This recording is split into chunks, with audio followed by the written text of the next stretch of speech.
Hi, I'm Tiffany, this is Daniel, and today we're going to talk about the top 5 things you need to have in your lease. Daniel, what would you say are the most important things, the top 5 things, if you're going to tell anybody off the street, what's the most important things you have part of your lease agreement? First, price. That's important. Second, terms, start date, end date. Third, due date. When is it due? When is rent due? Is it due on the 1st? Is it due on the 5th? Is there a grace period? Fourth, when is it late?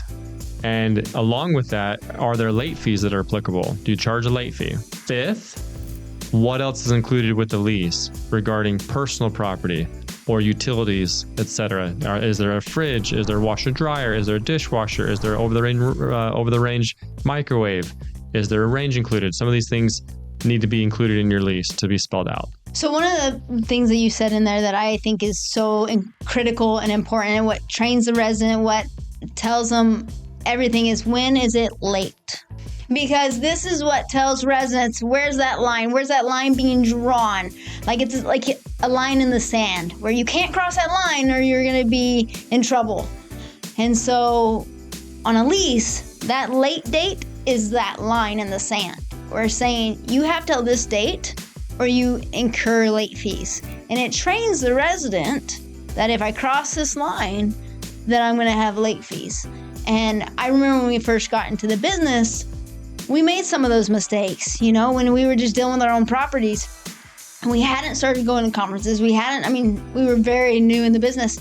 And we didn't realize that that was one of the most important dates on our lease. And when we realized it, really quickly that that's what trains the residents, because if there aren't any late fees, those residents have no reason to pay.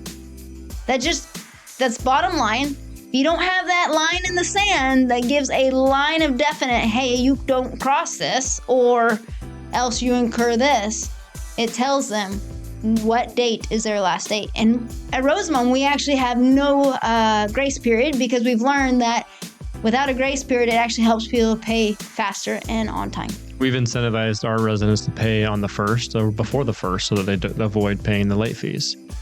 One of the most important lessons that we've learned from the beginning when we got into business is to be consistent. Be consistent with how you're enforcing the terms of the lease. If they're, to your point back on, is it due on the 1st? If it's due on the 1st and there's a late fee after the 1st, you have to be consistent in enforcing the terms of the lease. If you're inconsistent, they will walk all over you, and it'll be very, very bad experience, because they're expecting to be treated differently, even though it says it's in writing, here's the terms. It's late after the 1st. If you don't enforce that, they'll walk all over you. The first time you say, first of all, the first time you don't have a policy and you say, no worries, I'll lay the late fees, you're in violation of fair housing, because you're not treating everybody the same.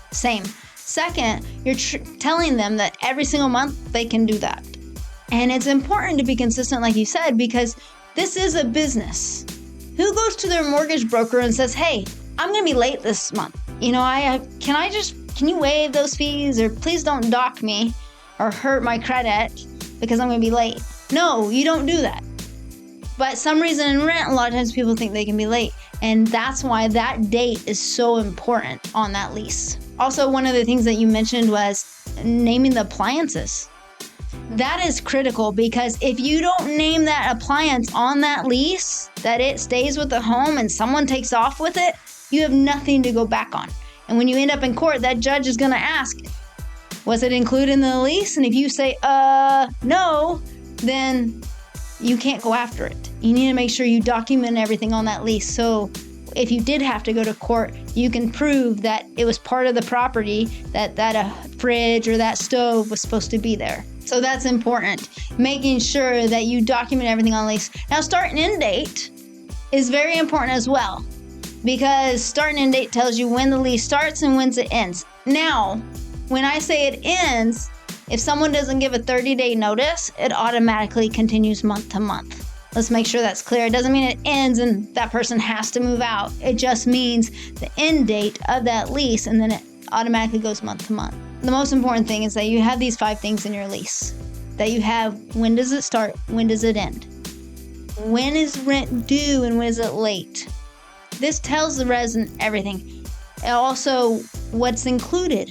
meaning the appliances. Do they stay with the property or do they go? All these things are very important so that you know and the resident knows. It creates a win-win.